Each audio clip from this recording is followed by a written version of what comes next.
Hey, what is up, everybody? Stevie Breach coming to you. Whoa, I just realized that I'm wearing my Young Bucks t-shirt. Yeah, what is up, everybody?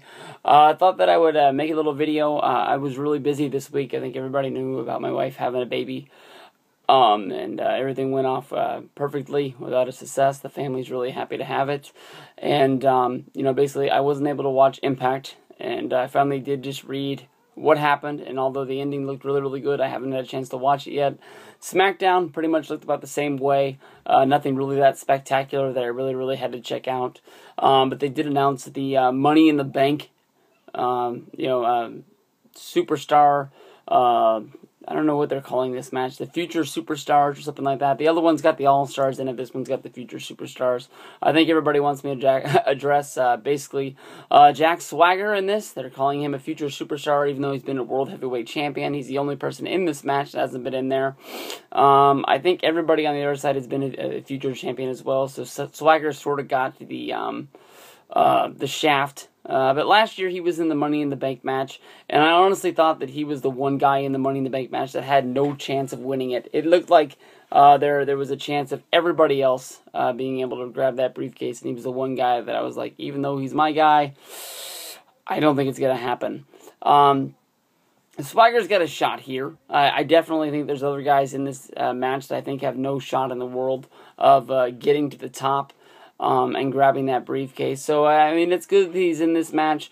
There's no chance in hell that I would have told you that, a couple of months ago he would have been headlining WrestleMania in the World Heavyweight Championship match. So him being in this match, I don't think it's that far off that he's going to be grabbing it. He has a guy that he's going to be working with, Antonio Cesaro, who's got just as much chance of him winning this. And they are a team, so that sort of puts them at a favor. Cesaro's a guy that I've been rooting for a long, long time. Finally, he got the United States Championship off of him. That sort of seemed like a crutch for him because it seemed like once he got it, he was on the rise and looked like he was going to take that all the way up to becoming a #1 contender for the World Heavyweight Championship match. He just kept winning matches and winning matches, beating guys, and then all of a sudden, he just seemed to flatten out. He didn't lose the title for a long time, but he kept on losing match after match after match until he finally did drop the title to Kofi Kingston on Monday Night Raw in a very, very forgettable match. And then Kofi dropped the belt sooner than later in a very forgettable run. But Cesaro, I put at the top of this list, is the guy that could win it. Jack Swagger right behind it. Two guys that are in this match, maybe even three guys. Two guys at the bottom of the barrel that have no shot of winning this match. One is Fandango. Fandango is the guy that WWE wanted to push right after WrestleMania. It seemed like they didn't really understand what the fans were looking for in this guy. They just wanted a chance to go out there and party. Daniel Bryan at that Raw after WrestleMania in Miami, the yes, yes, yes thing did die out, but the fans really, really wanted it, and it seemed like the second that Daniel Bryan got the big win. Went out there, the fans were all over the yes, yes, yes, and they were really, really wanting to chant this out. And I think it was WrestleMania when he finally adapted back to the yeses, and him and Kane were getting it on, and WrestleMania in New Jersey was really getting their yes on. The Fandango craze, even though you see a fan here or there, I think is pretty much dead. I don't think we'll ever see it again. And, he does have his little dancing gimmick that will live on forever that, Cole Cabana is so happy for him to have. I think it's pretty much a wash. I don't think there's any chance in the world he has a chance of winning this or another match in WWE ever again.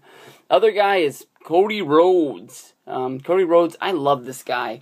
How he got shafted after WrestleMania this year, I think it really sucked. I mean, he was the guy that was on the rise. He really surprised me with WrestleMania 26. I thought that was his going away party. I thought that he'd be future released after that. He went on from there to have an awesome match with Rey Mysterio. Always seemed to be a guy that always had something going on. Had an awesome Intercontinental title run. Ended it with a match at the Big Show that I honestly was supposed to be like a Big Show, big moment, but is very forgettable. And then just having a match with being left off the card just to be, part of a Divas show. Pretty freaking dumb. I don't know. Cody Rhodes, I would buy his stock, but at this time right now, it just seems like he's a guy that has nowhere to go. He's stuck with Damian Sandow. Damian Sandow is a guy that you could surprise some people by winning this match. But, you know, they tried to treat this tag team like it was something. They broke it off. And at that point, they should have killed it. But they kept it around. And when they kept it around, now when you see these guys on matches on, like, Monday Night Raw, it's like, oh, wow, they're still a team. Very forgettable. If you don't watch Main Event, if you don't watch SmackDown, you don't get to see a lot of these guys. He went through a hell of a run with Sheamus. You know, they got left off the last pay-per-view. But I think they've blown it off in a great way with them having a highlighted match on SmackDown with their Belfast Irish Brawl, whatever that was. I've heard a lot of good things about it, and I've kept the show on my DVR just for that reason, as I want to watch that match.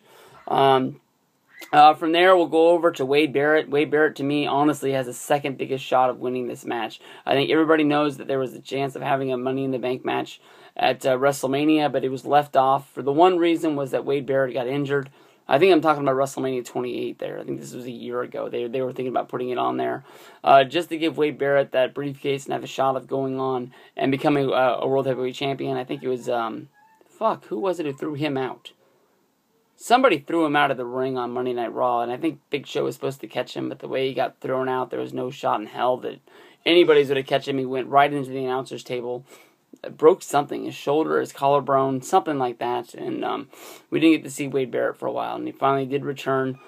He's been on this new, sort of like Street Fighter gimmick, and I really like him, and for some reason, he hasn't really got to the point of him being on SmackDown. They haven't really seen him climb to the ranks that he ever did with Nexus in 2010.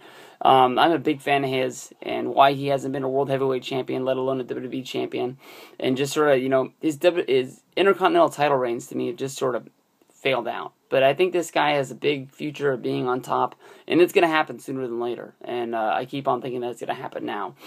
The one guy that I am picking to win this match, anybody, has the best, thing going on for him. You got two people in this match to have teams to go along with. Of course, at some point, you're going to see Cody Rhodes and Damian Sandow work together. I think it would be awesome if you see these guys even sort of split in this match and go their separate ways. One guy hitting the other guy and then, going on their separate ways. A lot of things is being made out about these guys all being heels in this match, but I think Cody Rhodes could be made a face out of this and moved on to some awesome things. But you also got Jack Swagger and Cesaro.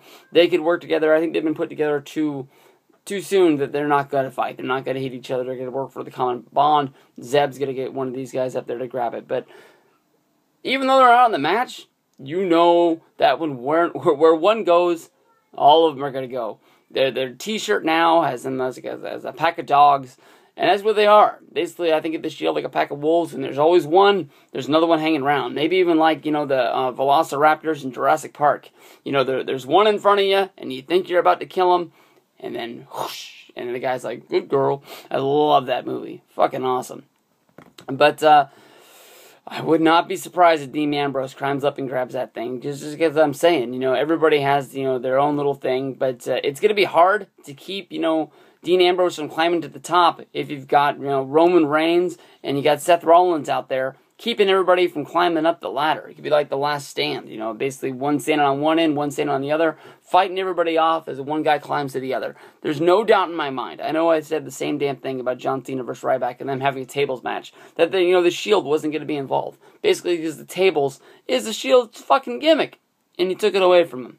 But I'm sure we haven't seen our last table bump for the Shield throwing the triple power bomb, throwing somebody through one, but there's no way in the world you're going to go into a match with 7 guys and not have the Shield come out there and represent.